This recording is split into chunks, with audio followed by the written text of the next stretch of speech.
여러분, 이 세상에 있는 신자 중에서 죄 문제로 고민하지 않은 신자 한 사람도 없습니다.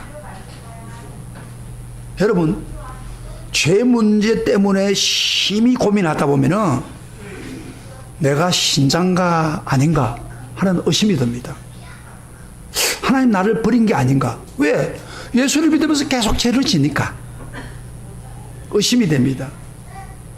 하나님은 선택도 하기도 하고 유기도 합니다. 유기라는 것은 버린다는 거예요. 그래서 죄에 고민하는 사람은 이런 생각을 하게 돼요. 아, 내가 버림받은 사람이 아닌가 하는 그런 의심을 느낄 수가 있습니다. 그런데 놀랍게도 오늘 본문에 14절부터 25절은 우리가 겪고 있는 죄의 갈등을 마치 핀셋으로 집어내듯이 정확하게 우리의 죄를 분석해 놓고 있습니다. 사실 이 부분은 로마서에서 굉장히 해석하기 어려운 부분 중에 하나입니다. 이 로마서 중에 제일 어려운 부분인데 왜 그게 어려우냐면은 오늘 이 내용이 구원받지 못한 불신자의 경험이냐, 내가 원하는 죄를 하지 않고 원하지 않는 것을 행하도다 오라 나는 공부한 사람에게 했는데 불신자에게 경험인가, 아니면 구원받고 중생받는 믿음을 가진 사람에게도 여전히 이런 고민을 할 수 있는가, 이런 문제 때문에 신학자들이 서로 논쟁을 하는 말씀이에요. 해석하기 쉽지 아니에요. 그래서 어떤 사람들은 이렇게 불신자의 경험이라고 말하는 사람들은 오늘 14절에 있는 것처럼, 여러분 14절에 보면은 딱 한마디로 이야기했죠. 율법은 신령한 줄 알거니와 그 다음에 나는 육신에 속하여 죄 아래 팔렸도다 그랬잖아요. 육신에 속한다. 여러분, 구원받는 사람이 만약 신자라면 성령에 속해야지 어떻게 육신에 속합니까? 제가 육신 이야기했죠. 육신 죄를 짓는 그런 삶을 사는 것이 육신의 죄, 육신에 속한 것입니다. 신자라면 어떻게 육신에 속할 수 있느냐. 그 다음에 보면은 이런 말 하죠. 나는 죄 아래 팔렸도다. 여러분, 죄 아래 팔렸다는 말 무슨 말입니까? 은혜 반대되는 죄의 종이라는 말입니다. 그러면 불신자가 많이 할 수 있는 일이에요. 그 다음에 조금 넘어간 자기가 원하는 것을 행하지 않고 원하지 않은 그것을 행했다 할 때는 불신자의 상태처럼 보입니다. 그래서 어떤 성경학자들은 이것은 불신자들이 죄 짓기 전에, 예수 믿기 전에 갈등을 느끼는 거다, 그렇게 주장을 합니다. 그러나 반대로 이런 경우가 있습니다. 이것은 아닙니다. 구원받은 성도가 경험하고 있는 주장이다, 그렇게 주장하는 두 번째 견해가 있습니다. 왜 그러냐면은 그 이유는 여기 마음으로 선을 행하기를 원하며 하나님 법을 즐거워하기도 하며 그런 말이 나오잖아요. 하나님 법을 즐거워한다. 선한 것을 행할 의지가 있다는 것은, 여러분 불신자라면 하나님과 적대 관계에 있기 때문에 하나님이 선을 행하는 것을 행하는 마음이 없습니다. 이것은 그래서 결국에는 이것은 결국 하나님을 믿는 사람이다, 그런 이야기예요. 그리고 결정적인 것은 그가 24절에 보면 오라 나는 공고한 사람이라 이 사모함에서 누가 나를 건져내랴 하면서 우리 주 예수 그리스도로 말미암아 감사하리라도 고백을 하고 있는 거예요. 예수 안 믿는 사람이 어떻게 예수 그리스도에 감사한다고 그렇게 말할 수 있습니까? 이건 사실은요, 오라 나는 공고한 사람이로다 할 때 나를 이야기하죠. 내가 이런 고통을 당합니다. 내가 원하지만 내가 하지 못합니다. 그런 거 같잖아요. 이 내가 누구예요? 사실은 바울이에요. 바울의 고민을, 그 영적 죄의 고민을, 갈등을 표현하고 있는 이야기예요. 그래서 유명한 주석가인 성 어거스틴은 이걸 처음에 자기가 해석할 때는 자기가 옛날에 예수 믿기 전에 중생받기 전에 죄를 지어서 고민했던 게 많이 있거든요. 그래서 이거는 중생받기 전의 이야기다 하고 처음에 해석했다가 나중에 그가 입장을 바꿔가지고 이런 말을 했습니다. 이것은 중생받은 그리스도인들의 내면의 투쟁장이라, 그렇게 결론을 지었습니다. 그가 신앙생활을 더 하면 할수록 자기 내면을 그대로 정직하게 직면해 보니까 중생한 후에도 내면에 존재하는 죄 갈등을 겪는 전쟁터를 볼 수가 있기 때문입니다. 저도 이 두 번째 견해에 동의합니다. 왜냐하면 우리가 영원히 구원을 받았고 거듭난데 불구하고 우리 속에 죄 갈등이 있습니까 없습니까? 죄 갈등 없는 사람 손 들어보세요. 죄 갈등을 겪고 있단 말이에요. 전쟁터 같이. 그 죄를 지을 것인가 안 지을 것인가 고민하고 있는 거예요 지금. 거기 우리 마음의 전쟁. 그래서 우리 갈등을, 우리 자신을, 내면을 잘 들어보면요, 아, 우리 마음이 전쟁터구나, 영적 전쟁터구나, 그렇게 느낄 수 있습니다. 자, 그러면 바울이 자기 속에 있는, 우리가 바울이라면 얼마나 저 위대한 사람입니까? 죄 없이 얼마나 주를 위해 산 사람인데 바울의 마음속에 이런 갈등을 그대로 이렇게 고백하고 있는 거예요. 대단한 용기입니다 이게. 자, 그러면 오늘 저는 이 내면 속의 죄 갈등과 전쟁에서 승리하려면 우리가 무엇을 해야 됩니까? 자, 여기 굉장히 중요해요. 내면 속에서 죄의 갈등을 빠져가지고 거기 전쟁터에서 실패하면 넘어지는 사람이 되려냐? 그게 아니죠. 예수 믿는 사람은 뭐요? 그런 데서 승리해야 됩니다. 그렇게 하려면 뭘 해야 되는가? 그리스도의 내면의 죄의 갈등과 싸움에서 진정한 승리를 하려면 그럼 어떻게 해야 되느냐? 그런 이야기입니다. 이렇게 그 내면의 싸움에서 승리하려면 꼭 알아야 될 세 가지 요소를 우리가 알아야 됩니다. 세 가지 요소를 알면은, 제대로 알고 실천하면은 우리는 내면의 갈등을 극복해 나갈 수 있습니다. 할렐루야. 죄와 싸우는 이 마음을 죄를 극복하는 그런 역사를 일으킬 수 있단 말이에요. 오늘 설교 잘 들어야겠죠? 잘 보이죠? 에? 우리가 생각해 보세요. 예수를 믿으면서도 성경에서는 그렇게 하지 말라고는 계속 짓고 있다면 이건 얼마나 예수님 바라볼 때 미안합니까? 또 와서 기도하면서 주님 죄 지었습니다, 또 용서해. 얼마나 창피스러운 이야기예요. 그렇게 안 하고 죄에서 승리하려면 어떻게 해야 되느냐? 세 가지를 정확하게 알면은 그 문제가 해결된다고 오늘 본문에서 제시하고 있습니다. 자, 오늘 그거 한번 보시죠. 자, 뭐라고 했어요? 내면의 죄의 갈등과 싸움에서 승리하려면 어떻게 해야 된다고요? 제일 먼저 우리는 율법을 먼저 바로 알아야 됩니다. 율법을 먼저 따라서 율법을 바로 알아야 한다. 바로 알아야 한다. 여러분요, 제가 저번 주에 설교를 하면서 지금 동영상을 올려놓으니까 이제 교인들이 그 로마서를 강의하는 게 좀 어려워요. 그래서 내가 교인들을 보고 시간 날 때마다 물어보는 거예요. 저번 주에 말씀 어떻습니까? 아, 어려워요? 쉬워요? 재미있었어요? 아니면 깨달았어요? 그래서 제가 의도적으로 피드백을 물어봅니다. 근데 어떤 성도가 제가 물었더니 이분이 하는 말이, 설교가 조금 어렵고 율법이 뭔지 그런 이야기를 하는 거예요. 율법이 정확하게 정리가 안 된다는 거예요. 솔직한 이야기예요. 그래서 이번에 율법에 대해서 좀 이야기를 해줘야겠다, 그런 생각을 했어요 제가요. 그래서 로마서 7장에서 보면은 율법에 대해서 가장 많이 언급하고 있는 책이라고 할 수 있습니다. 그래서 율법이 무엇인가를 바로 성도들이 깨우쳐 줘야겠다. 그리고 율법을 제대로 알아야 아까 이야기한 것처럼 내적 싸움에서 승리할 수 있는 길이기 때문입니다. 여러분, 율법은 어디서 생겼습니까? 하늘에 떨어졌습니까? 땅에 솟았습니까? 율법 어디서 생겼어요? 누가 머리를 가지고 머리 좋은 사람이 율법을 만든 거예요? 율법은 바로 우리 우주를 지으신 하나님께서 온 겁니다. 그래서 시내산에 여러분 아시죠? 십계명이라든지 율법을 준 거예요. 그래서 하나님이 주신 거예요. 그리고 이거 선한 거예요. 거룩한 거예요, 율법은.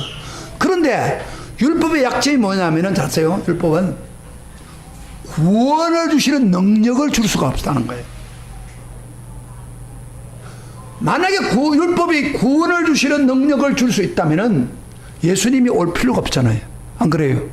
예수님이 이 세상에 올 필요 없어요. 그런데 율법이 구원을 주시는 능력을 주지 못하기 때문에 예수님이 오셔서 구원의 길을 열어놓은 거예요. 율법은 구원을 주는 능력은 안 되지만은, 그러나 그러면 왜 하나님이 율법을 우리에게 주셨습니까? 율법의 기능이 뭡니까? 구원도 못 주는 거 말로 주냐고 그렇게 말할 수 있잖아요.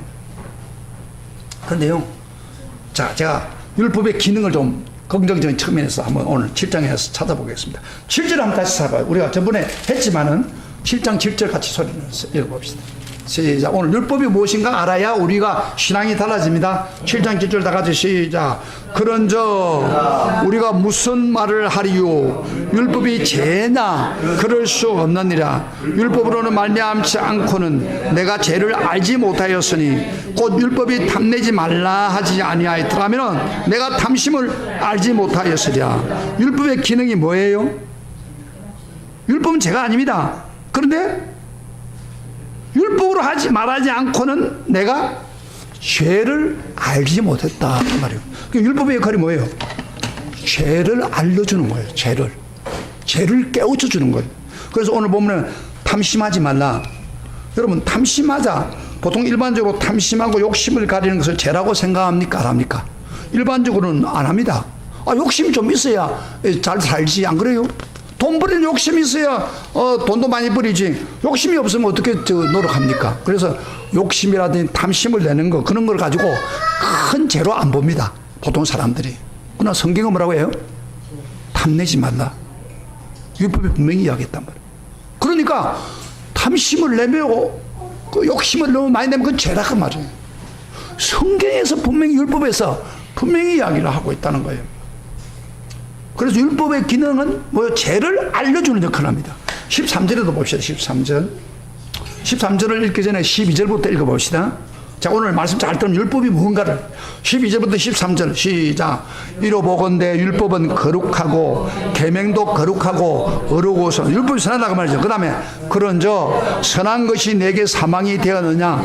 그럴 수 없느니라. 오직 죄가 죄로 드러나기 위하여 선한 그것으로 말미암아 나를 죽게 만들었으니, 이는 계명으로 말미암아 죄로 심히 죄되게 하려 함이라. 그랬어요. 율법은 거룩하고 뭐 어렵고 선하다 그렇게 이야기를 하면서, 거기 선한 그것으로 말미암아 죄가 죄로 드러났다는 말이 있죠. 13절에 죄가 되는, 그렇게 율법을 통해서 죄가 드러납니다.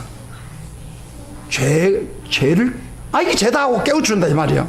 죄가 죄로 드러나게 하고, 그 다음에 조금 넘어가면 그 계명으로 말미암아 죄로 심히 죄되게 했다. 그 말은 무슨 말이냐면은, 내가 이게 죄가 희미하게 있는데 그걸 죄라는 것을 분명히 들어준다. 그걸 이야기하는 거. 여러분, 우리가 기독교 십계명이 아니었다면 뭐 예를 들어서 뭐 사람이 이제 그 참 힘들고 이러면 어때요? 큰 나무에서 절을 하고 빌 수도 있고, 찬물 떠놓고 막 우리 한국 사람 그렇잖아요. 불하고 그 다음에 뭐 부처에 가서 빌고 그러잖아요. 율법이 없었다면 무슨 죄요? 무덤에 가서 절하면서 요새는 무덤에 가서 절하면서 우리 가정 잘 되게 해주세요 이러잖아요. 근데 성경은 말하기를 뭐라고 해요? 우상을 섬기지 말고 절하지 말라고 했어요. 죄란 말이 큰 죄 중에 하나예요. 우리 한국에요, 그런 죄가 참 많습니다. 그러니까 율법은 죄를 정확하게 알려주는 거예요. 하나님이 싫어하는 것을 분명히 알려줘. 그래서 율법의 기능이 굉장히 중요한 역할을 합니다. 죄가 죄로 드러나게 하는 거예요. 그래서요, 여러분, 사람들이 참으로 율법을 바로 알고 율법 앞에 딱 서면은 딱 한마디밖에 할 길이 없어요. 뭐예요? 나는 죽었구나. 복창하는 거예요. 자, 제가 이야기할게요. 율법 앞에 우리가 한번 서면은, 여러분, 내가 율법 앞에서 우리가 서면하면 여러분들은 나는 죽었구나, 그렇게 한번 같이 한번 해봐요. 이거 좀 실감 있게 하기 위해서. 우리가 참으로 율법을 제대로 알고 율법 앞에 딱 서면은 어떻게 반응을 이렇게 합니까? 크게 나는 죽었구나, 이것밖에 나올 길이 없다 이 말이에요. 그러나 율법의 핵심을 바로 모르면은, 보세요. 바로 모르면 행시적인 선거가 될 수 있는 가능성도 있어요.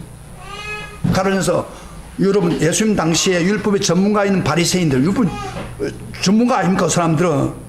그런데 이들은 착각을 했어요. 율법을 잘 몰라요. 그래서 예수님이 율법을 바로 모르는 걸 자꾸 지게 해주는 거예요. 틀렸다. 그래서 율법을 지게 하는데 그들은 율법을 제대로 핵심을 모르니까 하나의 뭐라 그럴까, 외식주의가 되는 거예요. 그래서 우리가 율법을 통해서 하나님이 요구하는 거룩한 수준을 제대로 깨닫게 된다면은, 하나님이 하라는 것을 하지 못한 나, 또 하지 말라는 것을 하는 나를 보게 됩니다. 그래서 우리의 반응은 저는 살 길이 없는 죽을 죄인입니다. 고백할 수밖에 없는 것입니다. 그래서 9절에 이렇게 말합니다. 9절, 오늘 본 9절에. 9절 다시 해봐요. 같이 읽어봅시다. 시작. 전에 같이 9절입니다. 성경 보라고 보세요. 시작. 전에 율법을 깨닫지 못할 때는 나는 살았더니 계명이 이름에 죄는 살아나고 나는 죽었도다. 이쯤마도 죽어요.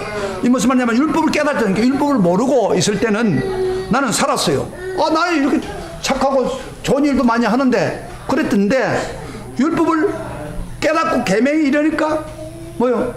내가 죄가 많다 이 말이야. 난 죽었구나. 그렇다 그 말이에요. 율법의 역할이 그런 거예요. 제가요, 우리 성도들 성경 공부를 계속 몇 년을 했어요. 그래서 구약의 신약 다 공부하는데, 교인들은 구약 성경 같이 공부를 하면서 예레미야라든지 에스겔 이런 거, 이사야를 보는데, 이 교인들의 고백 하나하나가 뭐냐면은, 무섭다, 무서워.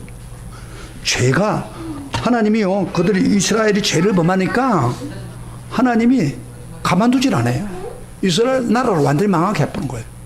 심지어 성전인 가스도 해파시켜버리고, 그리고 완전히 포로로 잡혀가고, 반항하는 사람 다 죽여버리고, 너무너무 잔인할 정도로 보여요. 근데 교인들이 그 성경을 공부하는 사람들, 아이고 무섭다, 하나님 율법이 너무 무섭구나.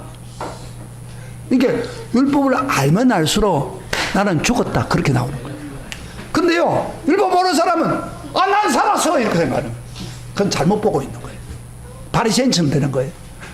율법을 알면, 여러분 진실을 알면요, 하나님의 발발을 떨 수밖에 없는 거예요. 그게 율법의 기능이에요. 자, 그러면은 율법의 기능을 알게 되면은 어떤 일이냐면은, 율법을 통해 자기 모습을 보게 되면은 나는 꼼짝없이 죽었다. 그리고 자기 자신 율법을 통해 내가 이 죄가 많구나 하는 것을 정확히 발견하는 것이야말로 위대한 발견입니다. 내면의 죄의 갈등과, 여러분, 죄에서 갈등과 전쟁을 승리하는 비결이 뭔지 알아요? 첫 단계가 율법을 통해서 자기 자신을 발견해야만이 나는 죄인이다, 죽었다 생각하는 사람 누굴 쳐다보게 됩니까? 누굴? 내 자신이 죄인이고 율법에 의해서 죽었다 그래 되면 누굴 쳐다보게 되면 예수님을 바라보게 되는 거예요. 예수님을. 나는 저 때문에 살 수 없구나, 예수님 때문에, 예수님만이 날 구원자구나 하고 보게 되는 거예요. 그 율법의 역할이 그거예요. 그래서 갈라디아서에 보면 이런 말씀이 있습니다. 갈라디아서는 바울이 율법에 대한 설명을 하다가 우리를 그리스도에 인도하는 몽학성생이라는 말을 해서, 몽학성생, 좀 말이 어렵습니다. 몽학성생 뭐라고요? 몽학성생. 몽학성생 무슨 말이에요? 옛날 번역인데 굉장히 어려운 거예요. 몽학성생이란 말은 무슨 말이냐면은 이런 이야기예요. 깨우쳐주는 성생이다. 뭘 깨우쳐주느냐? 너가 죄인이다, 너가 그리스도가 필요하다, 그리스도를 찾도록 깨우쳐준다 이 말이에요. 너는 죄에서 멸망받을 수밖에 없다, 너는 영원히 멸망받을 수밖에 없다. 자꾸 율법이 가르쳐주니까 그래서 그리스도를 찾아야 된다. 이게 몽학성생이에요. 몽학성생. 그 율법이 그렇게 중요한 거예요. 율법을 모르면 우리가 예수님을 찾을 수가 없어요.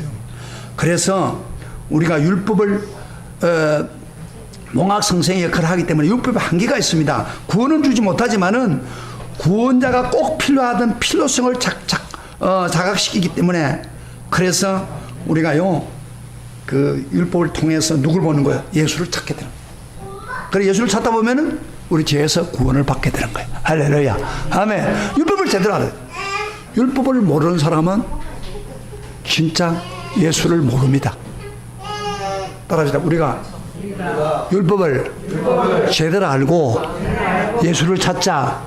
이게 구원의 길입니다. 그 다음에 두 번째로 우리 내면에 뭐요? 죄의 갈등과 전쟁에서 승리하려면 뭐요? 첫째 율법을 알아야 된다. 그 다음에 두 번째로 우리 인간의 본성을 알아야 됩니다. 따라합시다. 우리 인간의 본성을 알아야 된다. 여러분 율법의 기능을 참으로 알고 나면요, 그 다음에 따라오는 게 우리 자신의 육신의 연약한 본성, 육신을 알아야 됩니다. 육신. 제가 육신 이야기했죠 저번 주에. 예? 육신 뭐라고 했어요? 육신에 속한다. 무슨 말이에요? 그 몸이 아니고 뭐라고 했어? 사르크스. 제가 사르크스 엘라바를 했죠. 사르크스를 뭐라 했어? 죄성이 있는 우리 인간의 타락한 성품이 우리 속에 내재하고 있는 거예요. 천국 가서 우리가 부활하기 전에는 거기 남아있어요. 다 목사인 제게도 있어요. 여러분 다 있어요. 그걸 육신의 삶이라고 하는 거예요. 그게 얼마나 연약해서 죄를 지으려고 하는 것을 깨달아야 우리가 진짜 구원을 받게 된다 이 말이에요. 14절부터 15절 다시 한번 읽어봅시다. 우리 한번 14절부터 15절. 여러분 제가 성경을 굉장히 논리적으로 가르치는 거예요. 여러분한테 성경에 있는 걸 그대로 파거든. 정신을 바닥 차리고 들으면요, 아 이거 너무 중요한 거라니까. 14절부터 다 성경 찾아요. 성경은 안 보는 사람 있어. 14절부터 15절까지 같이 읽겠습니다. 시작. 우리가 율법은 신령한 줄 알거니와, 그 다음에 나는 육신에 속하여 죄 아래 팔렸도다. 내가 행하는 것을 내가 알지 못하노니 곧 내가 원하는 것은 행하지 아니하고 도리어 미워하는 것을 행함이라. 그랬어요. 여러분요, 거룩함을 향한 선한 소원이 우리에게 있습니다. 선하려고 하는 소원. 이건 어디서 주냐면요, 우리가 중생을 받으면 새 생명이 우리 속에 들어오는 순간에 선한 일을 하려고 하고, 그리고 하나 주님이 기뻐하는 일을 하려고 하는 성품을, 새로운 성품을 우리에게 주신 겁니다. 중생 받을 때, 거듭날 때. 그래서 성령께서 내 속에 역사하시고 주님이 내게 계시면, 아 바르게 살아야지, 선하게 살아야지, 이런 소원이 있습니다. 그거 없으면 신자가 아니에요. 왜? 새로운 성품 속에서. 그런데 그렇게 선한 소원을 가짐에도 불구하고 이 선한 소원을 압도하는 더 거대한 육신의 힘이 있습니다. 죄성의 힘이 우리 속에 존재하고 있습니다. 그래서 내 속에 존재하는 부패를 가진 육신의 힘이 우리 속에 존재한다. 그것을 바울은 이렇게 오늘 본문에서 계속 이야기합니다. 그 죄악의 힘이다 그랬고, 또 죄악의 법이 나를 붙들고 간다. 내 속에 다른 법이 하나 있다. 이게 바로 우리가 속에 죄성으로 타락한 길로 가는 그런 요인입니다. 자 보세요. 저를 보세요. 사람이요, 권세가 높아지고 돈이 많아지면 죄를 많이 질까요, 안 질까요? 죄를 많이 짓게 돼 있어요. 여러분 돈 말이죠, 한 다발 가지고 막 아파트가 몇 채 하고 뭐 여러분도 돈 있으면요 다 타락합니다. 왜? 타락할 요인이 너무 많거든요. 왜? 이 본성이, 타락한 본성이, 야 세상 그렇게 살 필요가 뭐 있어? 꼭 주일날 가서 교회 앉아가지고 뭐 그 어려운 로마서 들을 필요가 뭐 있어? 제주 고만 시간 못 들어봐서 맛있는 거 많고 전국에 가서 살아라. 돈이 없으면 못해요. 여러분 나와야 돈이 없으면 그렇죠. 돈 많아보세요. 나도 목사 좀 사명해서 하지만은 내가 돈 많고 말이야 하고 싶은 사람은 세계 여행 다니면서 막 맛있는 거 먹고 그러겠어요. 그러겠어요? 죄 짓고 좀 죄 짓는데 또 누가 보는 거 압니까? 못 본 거 뭐 못 보잖아요. 거기 우리 속에 있는 죄성입니다. 이게 더 큰 거예요. 우리가 중생을 받고 거듭나고 나면 선한 일을 해야지 하는 것보다도 더 압도적으로 이게 더 강하다는 거예요. 그래서요, 이게 완전 굴레를 씌워가지고 너무너무 어려운 가운데 들어가게 된다. 그렇게 고백을 바울이 하고 있는 거예요. 그래서 이게 선한 소원과 뭐요? 악한 육신의 갈등을 싸우는 거죠. 자꾸 했고 선을 행하려고 하는데 자꾸 악을 행하는 마음이 생기는 거예요. 이 갈등. 그런데요, 솔직하게 우리가 죄의 법이 내 마음을 선한 갈등을 일으킬 때 어떤 면에서는 그리스도인들이 산다는 것은 세상 사람들보다도 더 심각한 갈등을 겪고 있습니다. 물론 일반 세상 사람도 양심의 갈등이 있어요. 양심적으로 걸리면 양심의 갈등이 있어요. 그러나 우리 성도들 예수 믿고 난 후에는 겪는 갈등 그들보다 더 강합니다.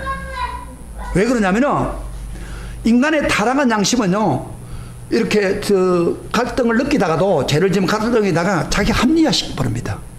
요새 지금 죄들을 높은 사람들이 다 빠져나오고 다 합리화시키잖아요.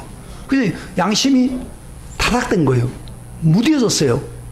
세상 사람들의 양심은. 그러나 우리 예수 믿는 사람은 그건 아니에요. 우리 예수 믿는 사람 속에 누가 들어와요? 성령님이 들어와 가지고 성령님은 절대 마비가 되지 않습니다. 그래서 합리화한 것을 허락하지 않아요. 성령은 정확하게 우리 죄를 지적합니다. 잘 아세요? 그래서 우리가 예수를 제대로 믿는 사람이 죄에 대한 갈등이 더 많습니다. 잘 아세요? 근데 신앙생활도 떨어지고 못하는 사람은 죄에 대한 갈등 없습니다. 편안같이 모이는 죄를 많이 짓고도 그래요. 그러나 예수를 제대로 믿고 하나님을 섬기면은 성령님이 가만두지 않습니다. 양심의 가책이 더 많이 일어난 거예요. 그런 사람 있어요? 저는 목사님 양심의 갈등이 갈등이 많습니다. 그건 신앙생활 잘하고 있는 거예요. 저는 그런 거 없어요. 잠만 잘 자고 죄지어도 괜찮고 그래요. 그 사람은 영적으로 마비된 사람이에요. 그렇게 생각하면 돼요. 그 정도로 굉장히 중요합니다. 그래서 우리가 성령님이 역사를 하기 때문에 갈등을 느끼기 때문에 성령은요, 우리에게 죄를 회개하고 토할 때까지, 죄를 포기할 때까지 우리 속에 탄식하고 신앙하고 나를 갈등하게 합니다. 그래서 이걸 뭐라고 하냐면 거룩한 갈등이라고 그래요. 거룩한 갈등. 우리 속에 우리 믿는 사람이 죄 때문에 갈등하는 건 뭐냐? 거룩한 갈등. 그러면 이 죄를 짓고 하나님 원하지 않은 죄의 길로 가는 순간에 계속하면 어떤 일이 벌어지냐면은 그 갈등을 극복하지 못하고 자꾸 넘어지고 죄를 지으면은 딱 증거 하나가 나타나요. 그게 뭐예요? 기도가 딱 막혀버립니다. 잘 아세요? 내가 과거에 신앙생활하면서 기도하고 막 응답받고 그랬는데 죄가 우리 속에 꼬리를 털고 거기에 붙들려 가면은 뭐가 생기냐면 바로 이렇게 기도가 딱 막혀버리는 기도가 안 돼요. 제가 얼마 전에 우리 수요일 날 이렇게 청계산에서 한 달에 한 번 정도로는 기도 가는데, 근데 기도 가려고 계획을 딱 세웠는데 비가 마침 많이 오는 거예요. 어디 가서 기도하기가 힘들어서. 근데 마침 우리 박 권사가 어떤 기도 많이 하는 한 사람 다리 왔어요. 자기도 그 산에 가서 기도하겠다 왔는데 기도 갈 수도 없어요. 그래가지고 이제 그분하고 이야기를 하는데, 윤집 사람 분인데 이 사람 이야기 들으면서 우리가 깜짝 놀랐어요. 자기 이야기를 하는데 자기 남편이 한의사였어요. 그러니까 잘 사는 거예요. 이 사람도 대학 나오고 그런 사람인데 처음에는 한의사가 내가 잘 하다가 좀 욕심이 생겨가지고 더 크게 해보려고 막 건물을 막 구입하고 막 그래가지고 빚을 진 거예요. 그런데 그 사람 봐요. 빚을 졌는데 또 빚을 또 하는데 이제 돈을 버리는 것보다도 그 이자가 더 나가는 거예요. 근데 또 이제 또 어떻게 해가지고 또 다른 데 땅을 사가지고 막 이런 식으로 하다 보니까 부산에서 할 수가 없고 바로 서울 분당으로 온 거예요. 분당에 와서 계속 빚이 이제 있는 거예요.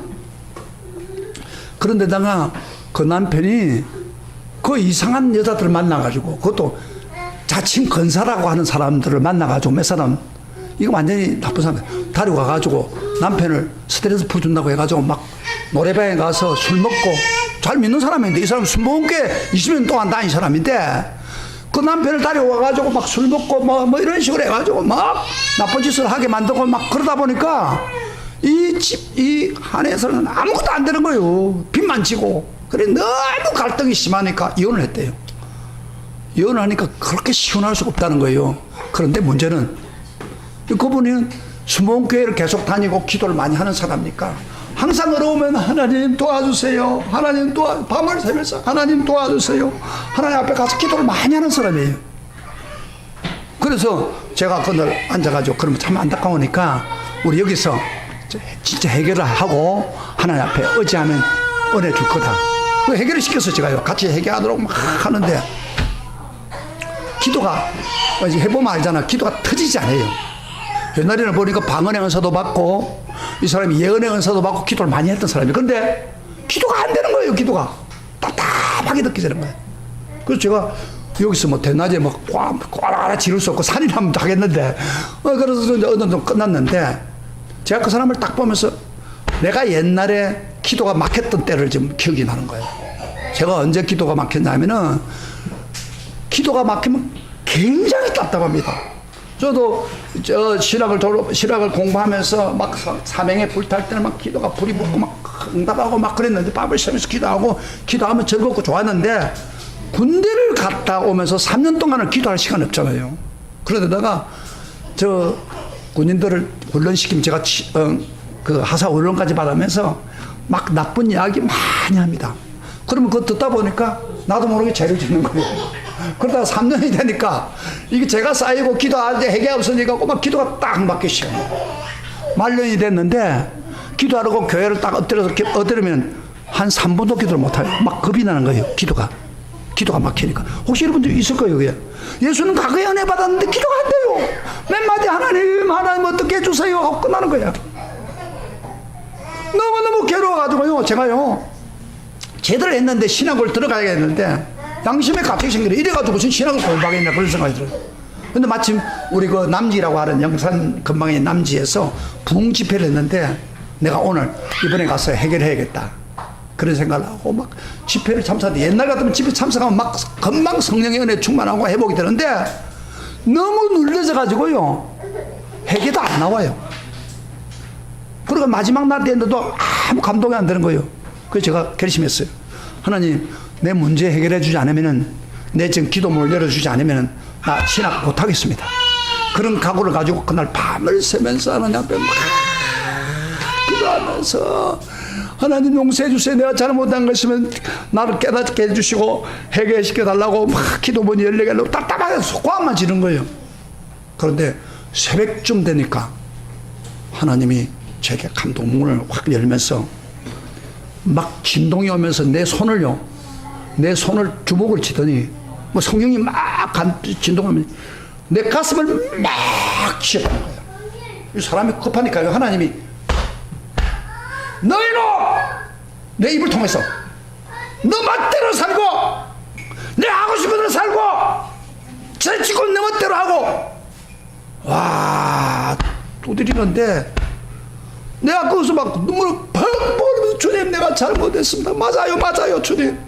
내 군대 생활하면서 요런 것 살라고 하고 막 나쁜 짓 생각하고 나쁜 생각해서 그래 맞아 얼마나 주문을 가지고 얻어맞았는지 맞는 가운데 입이 확 열리는 거예요. 할렐루야. 마음에 기쁨이 생기고 성령이 충만히 회복되는 거예요. 그때 제가 은혜를 확 받으면서 마침 우리 아버지가 시골 교회 당회장이었는데 너 저 신학 가기 전에 조그마한 교회가 있으니까 그거 가서 목회 좀 해봐라.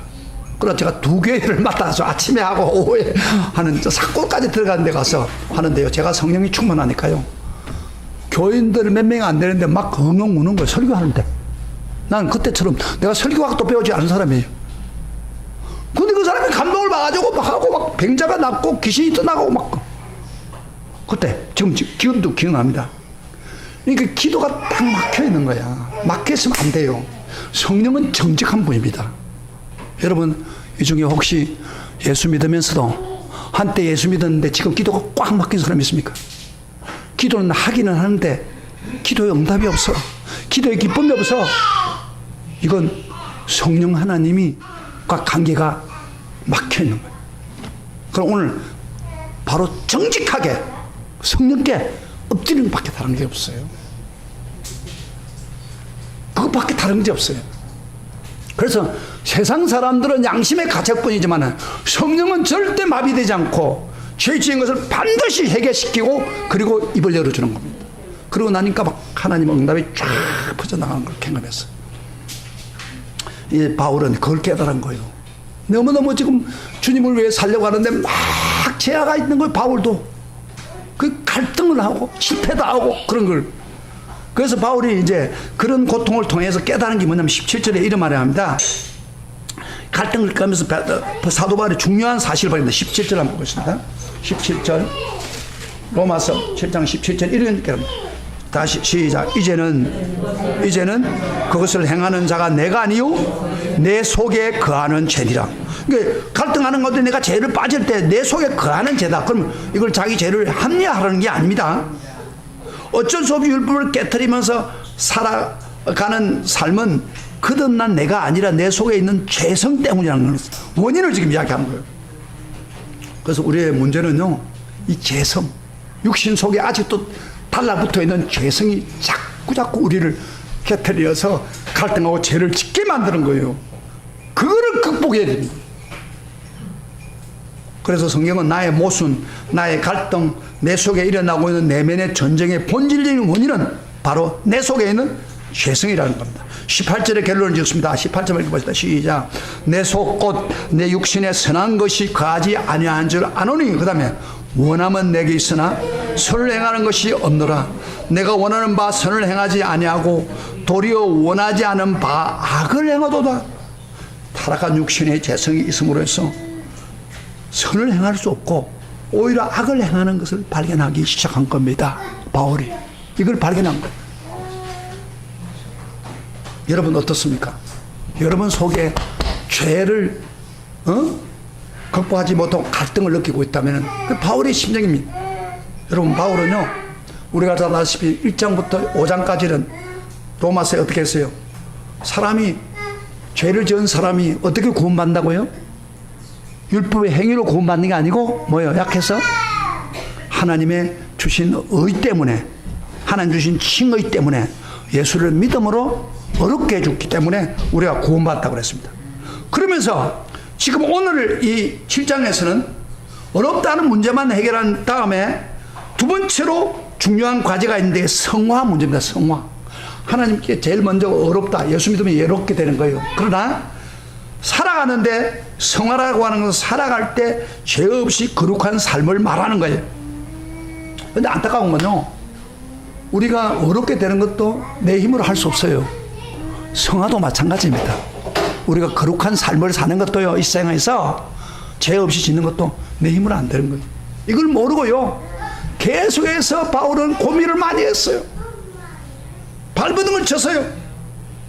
몸부림쳤어요. 그걸 지금 표현하고 있는 거예요. 그러나 그것으로 될 수가 없다는 것을 깨닫는 겁니다. 그래서 칭의, 어렵게 되는 것도 그렇고 성화도 그렇고 인간의 노력으로 될 수 없다는 것을 깨닫고 난 후에 마지막 24절에 그런 말을 합니다. 우리 24절 바울이 고백하죠. 안타까운 고백. 24절 시작. 오라 나는 공고한 자로다. 이 사망의 몸에서 누가 나를 건져내려. 그 결론을 전거 뭐요? 죄성이 그를 눌리고 선한 마음의 갈등을 내가 결국 죄를 짓고 가는 그를 보면서 오라 나는 공고한 사람이로다. 이 사망의 몸에서 누가 나를 건져내려. 갈등. 이 갈등의 최고의 꼭지랍니다. 그런데요, 이 갈등을, 내면의 갈등의 최고의 경지에 오르면서 오라 나는 공고한 사람이다.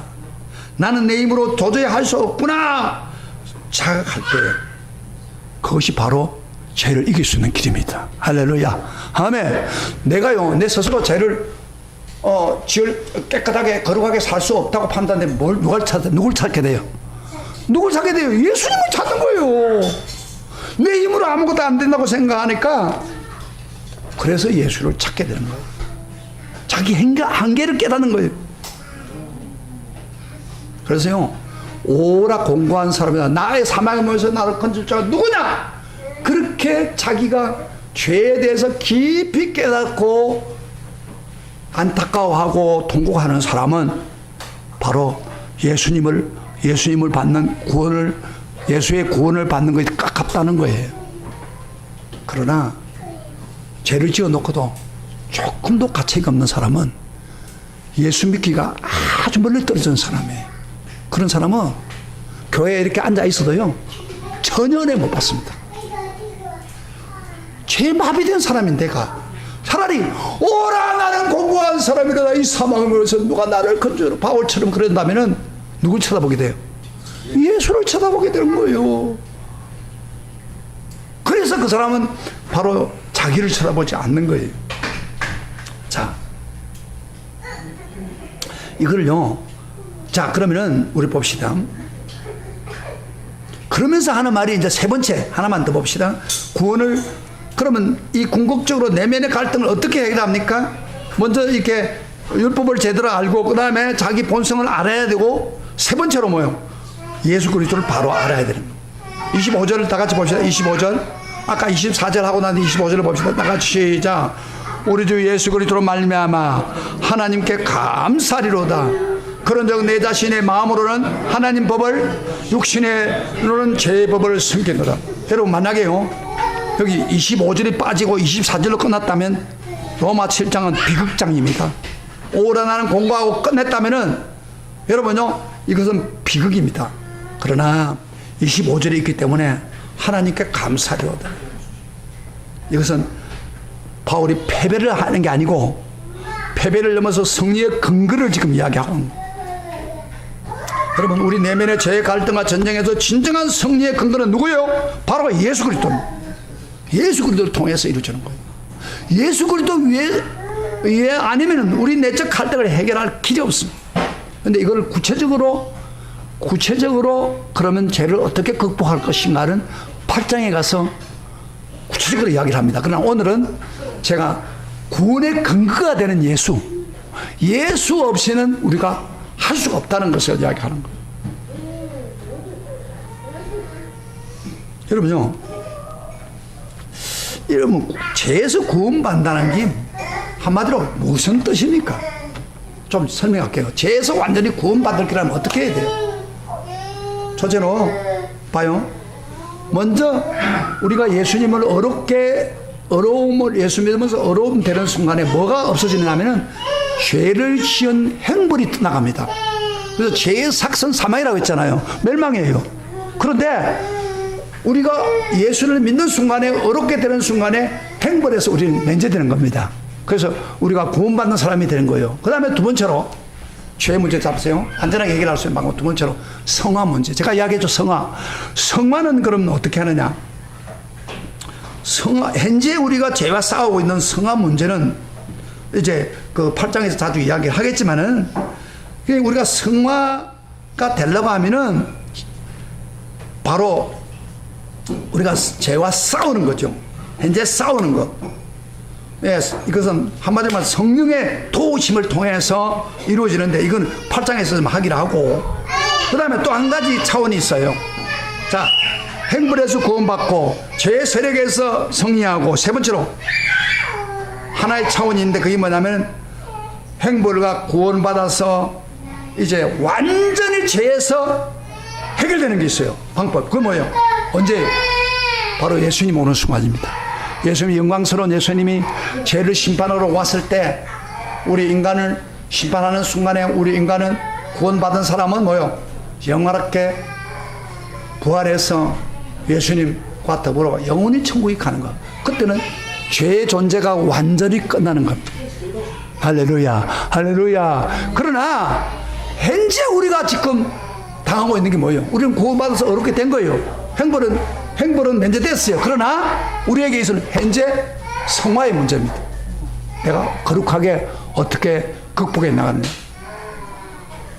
이게 우리의 문제입니다. 우리는 때로는 죄 때문에 쓰러지잖아요. 넘어지고 좌절되잖아요.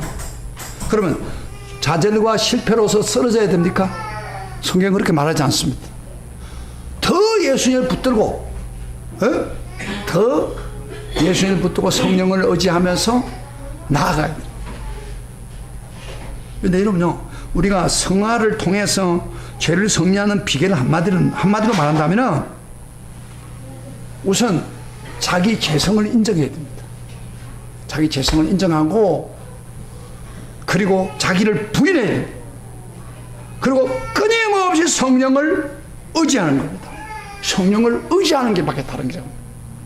성령을 의지하는 거예요. 그래서 우리가 성화하는 방법은 간단한 거예요. 나를 의지하면 죄성이 나를 제 길로 가게 됩니다. 그래서 바울이 뭐라고 했어요? 날마다 나를 쳐서 복종한다 그러잖아요. 그게 죄를 이기는 방법. 나를 의지하지 않으면 안 돼요. 내가 괜찮다고 생각하고 안 되면 안 돼요. 나는 요새 제 기분 하면 자존심 상하잖아요. 자존심 딱 일으키면요, 절대 제 문제야. 죄에 빠집니다. 자존심을 죽여야 돼요. 나는 타락한 성품이다. 나는 부패한 성품이다. 따라합시다. 나는 부패한 성품이다. 나는 죄성이 많다. 나를 부인하고 성령님만 의지해야 된다. 이게 우리가 할 일이에요. 그래야 죄를 이깁니다. 이런 설교하기 쉽지 않다. 25절 한 번 더 읽으면서 제가 조금 이 부분을 조금 설명하고 말씀 마치겠습니다. 25절 다 같이 시작. 우리 주 예수 그리스도로 말미암아 하나님께 감사하리로다. 그런즉 내 자신의 마음으로는 하나님 법을, 육신으로는 죄의 법을 섬기노라. 이게 제가요 처음에 이걸 읽을 때에 예를 들어서 내가 공부하니까 예수님이 나 구원해준다, 그래 감사한다, 그런 건 되는데, 여기 뒤에 보면 그런즉 내 마음으로는 하나님 법을, 육신으로는 죄의 법을 섬기노라. 무슨 말입니까? 나는 이걸 딱 보면서 이렇게 생각했어요. 구원받는 사람이 예수님이 구해주니까 제 문제가 해결되니까 내 마음으로는 하나님 법 따르고, 그 다음 뭐요? 육신의 법은 뭐 제 섬기고 있다. 여러분 그렇습니까? 지금 그 이야기예요. 지금 성경에 그런즉 내 마음으로는 하나님 법을 따르고 육신으로서는 죄에 빠지니까 죄에 끌려간다. 성경도 그러잖아요. 이러면요, 이 말을 저도 그렇게 해서 그럼 이중적인 삶을 사는 거예요. 예수 믿으면서 교회 와서 아멘 할렐루야 그리고 살아갈 때는 내 멋대로 사는 거, 그건 무슨 죄의 문제가 해결됩니까? 이건 성경 전반에서, 오늘날 그런 교인들이 많아요. 그런데 성경 전반에서는 이게 맞지 않아요. 성경 전체 흐름에서는 죄를 극복하기를 원하는 거예요. 그래서 이 번역이 좀 잘못된 것 같아서 제가 성경을 번역본을 보다가 더 패선 성경이라고 하는 성경이 있는데 거기는 이렇게 이야기해놔서 잘하세요. 거기 여러분 비결을 가르칩니다. 나는 모든 감사를 하나님께 드리니 이런 그분이 강력하신 능력이 우리 주 예수 그리스도 말미암아 마침내 나를 죄에서 자유케 하셨기 때문이다. 그래놓고 그런즉 내 자신이 마음으로 하나님 법을, 육신의 법을 의지하는, 그걸 이렇게 해석했어요. 이렇게 번역해서 그런즉 내가 내 자신에게 맞춰져 있다면은 육신의 죄와 죄의 법과 보조를 맞추겠으나, 내가 자신을 어디에 맞춘다고요? 내 자신의 삶을 맞추면 육신의 삶을 죄를 짓게 된다 그러면 보조를 맞추겠으나, 지금은 새로워진 나의 마음이 하나님의 의로우신 원칙을 고정되고 맡겨져 있다 그랬어요. 나의 마음이 하나님의 의로우신 원칙에 고정됐다. 이 말을 다른 말로 무슨 말이냐면은, 이 사람이 하나님께 감사하면서, 예수님께 감사하면서 내가 육신을 가지고 나 자신을 의지하면 어디에 빠지고 죄의 법에 따라가서 죄의 종이 되고, 그 다음에 반대로 하나님 주신 원칙, 성령님의 인도를 받아가지고 거기다 굳게 붙잡고 가면은 어디로 간다고요? 의의 종으로 살아간다. 그런 의미가 여기 포함되어 있는 거예요. 그런 말을 지금 하고 있는 거, 그런 번역이에요. 그래서 바울은 날마다 나를 쳐서 부인하고 복종하고 성령의 인도를 받아 사는데, 굳게 나아갈 때는 죄를 이길 수 있다는 거예요. 할렐루야. 죄를 이길 수 있는 방법에서, 이 세상에서 죄를 이길 수 있는 방법은 뭐예요? 한마디로 말해서 나를 부인하고 나를 쳐서 복종시키고 죄성을 깨뜨려버리고 날마다 성령님을 의지하고 나아가는 길. 그러면 성령께서 이길 수 있는 힘을 주는 겁니다. 그게 바로 8장의 내용이에요. 한마디로 그렇게 되기를 축복합니다. 이게 죄를 이기는 방법이에요. 사랑하시는 성도 여러분, 말씀 결론 짓겠습니다. 우리는 반드시 예수를 믿는 사람은 결국 죄에 승리할 자입니다. 그렇기 때문에 이 생을 살다가 혹시 죄를 지을 수 있고 넘어질 수 있어도 실망하고 절망하지 마세요. 다시 예수님 손을 붙잡으세요. 잘못된 것은 회개하세요. 그러면 용서해 줍니다. 그러나 그것만 가지고 부족해요. 뭐가 필요해요? 나 자신을 깨뜨리세요. 나 자신을 비우세요. 부인하세요. 날마다 성령님 붙들고 복종하고 그걸 굳게 잡고 성령의 인도를 받으면 나도 모르는 사이에 거룩한 삶, 성화의 삶을 살 수가 있는 것입니다. 할렐루야. 그런 축복이 있기를 주의 이름으로 축원합니다. 축원합니다. 나를 의지하면 실패합니다. 성령님 먼저 하세요. 나를 쳐서 복종시키고 이것이 죄를 이길 수 있는 방법. 우리 오늘 우리 다 같이 일어나서 찬송 하나 부릅시다.